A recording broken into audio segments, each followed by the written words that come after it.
Hello, and welcome to Align to Enlighten. My name is Gene, and you can also follow us on our blog site at www.aligntoenlighten.wordpress.com. We want to thank you for joining us again this week. This week, we want to talk about your perceptions, and more specifically, the title of this week's YouTube post is Protect Your Perceptions. Protect Your Perceptions. We talked a few weeks ago about how your five senses don't tell you the whole truth, right? We talked about your sense of taste, touch, smell, hearing, and how they can lead you astray if that's what you are solely dependent upon in terms of defining what is true reality in your life. So today we want to kind of piggyback on some of the things we spoke about before, but also talk about how protecting your perceptions also helps to shape and mold what you perceive as your reality.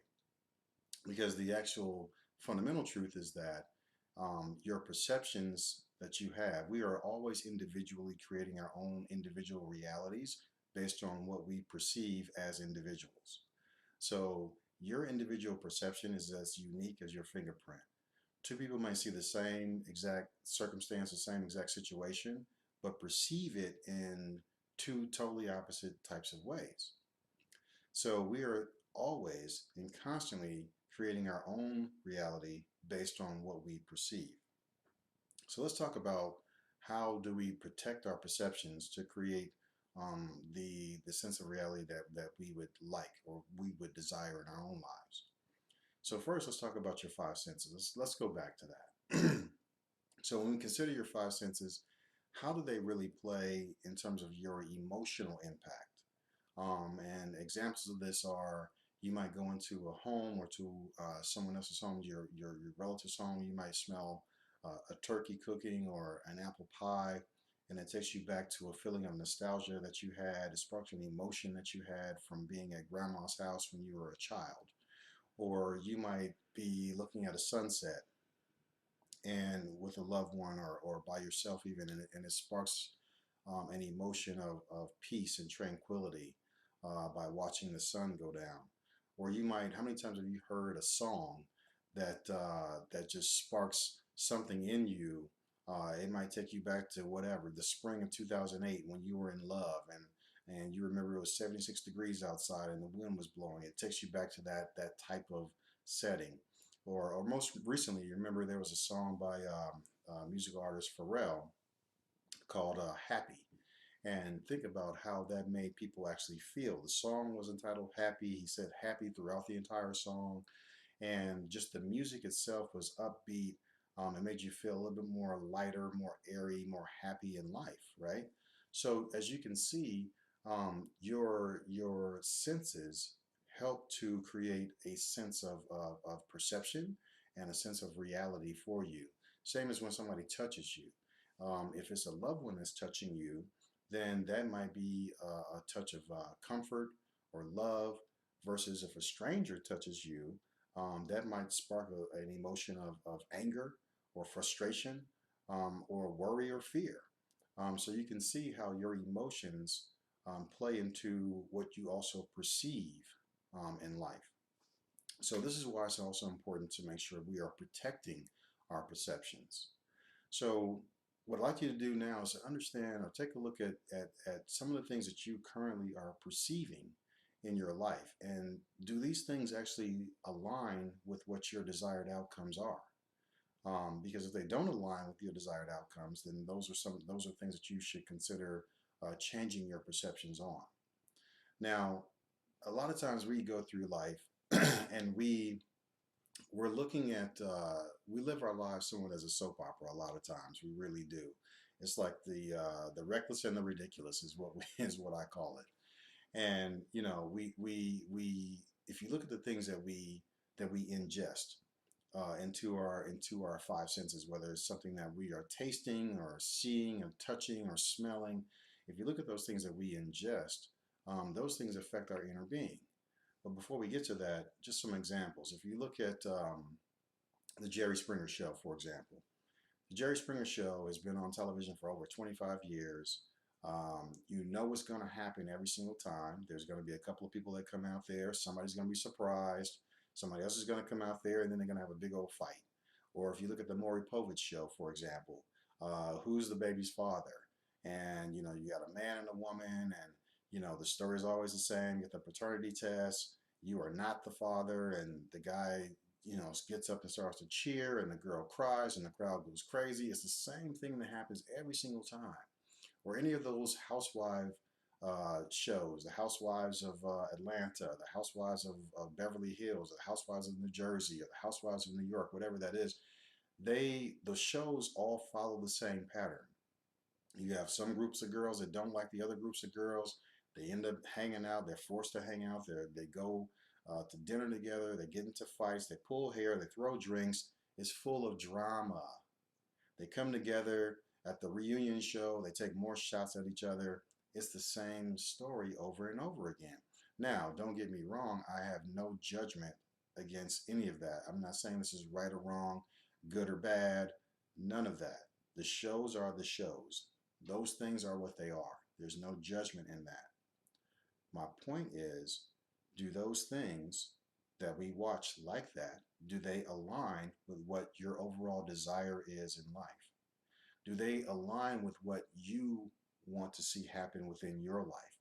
Do they align with the type of person that you are looking to be in life?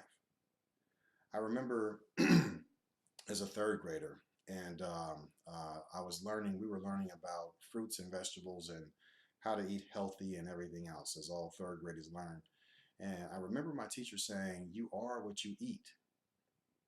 And that struck me strange. I never really did understand that for a long time. Because I liked eating hamburgers when I was in the third grade. And I'm like, well, I'm eating hamburgers and I'm eating pizza, but I'm not turning into a hamburger or turning into a slice of pizza. So I don't understand what you mean you are what you eat. And then, of course, as I got older, I understood that, okay, if I eat all of this particular fat in my diet, then I'm going to have fat in my body. If I eat healthy vegetables and I put healthy nutrients in my body, then my body will respond in kind. So whatever we eat and drink, of course, whatever we ingest physically, of course, affects our body and our mind. Because if we don't eat, that affects our mind, right? It changes our mood. So we understand that we are what we eat. But at the same time, our inner being becomes what we ingest from what we perceive. So the law of attraction, for example, is absolute. Negativity begets negativity. Positivity begets positivity. So if it's in my daily routine to watch a slew of things that are negative, that things that are full of drama, things that are counterintuitive to what I desire to attract into my life, if I'm continually watching those things, then I should expect those things to also become a part of my daily life. It doesn't mean that you become one of the housewives on Atlanta or you become, a guest on the Jerry Springer show. What it means is the more we ingest those types of things, the more they become our reality because this is what we are perceiving. So what we perceive helps us to create our own individual reality on a daily basis. So keep that in mind as we ingest these various things that we watch, the various things that we listen to, the various things that we are tasting, even and touching and smelling. Keep in mind those things also affect our inner being.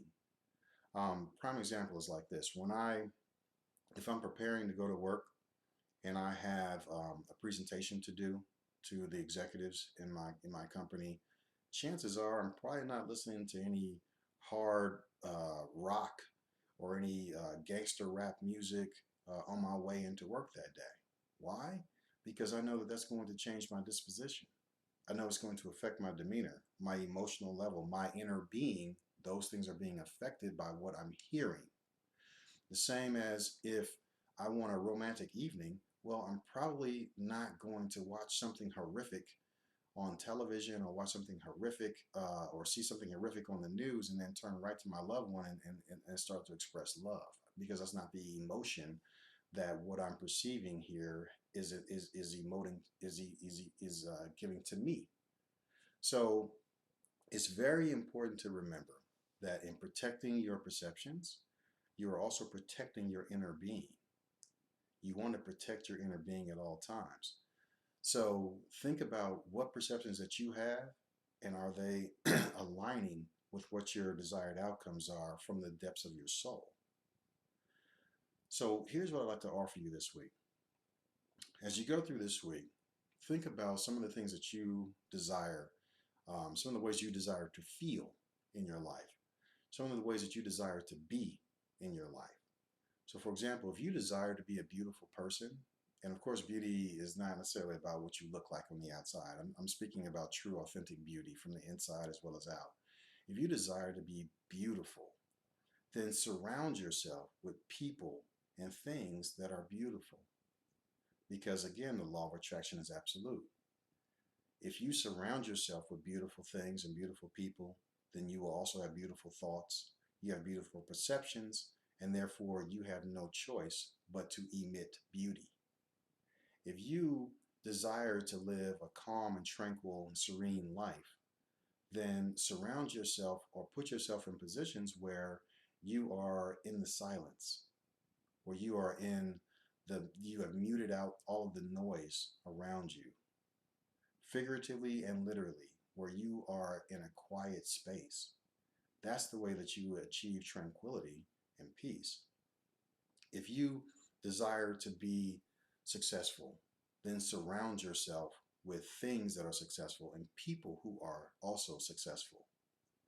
It's very important to understand that, if you want to be inspirational, then surround yourself with things that are awe inspiring, as opposed to things that are full of shock and awe. Because things that are full of shock and awe create nothing but callous consciousness. And when you have callous consciousness, then that stifles your growth.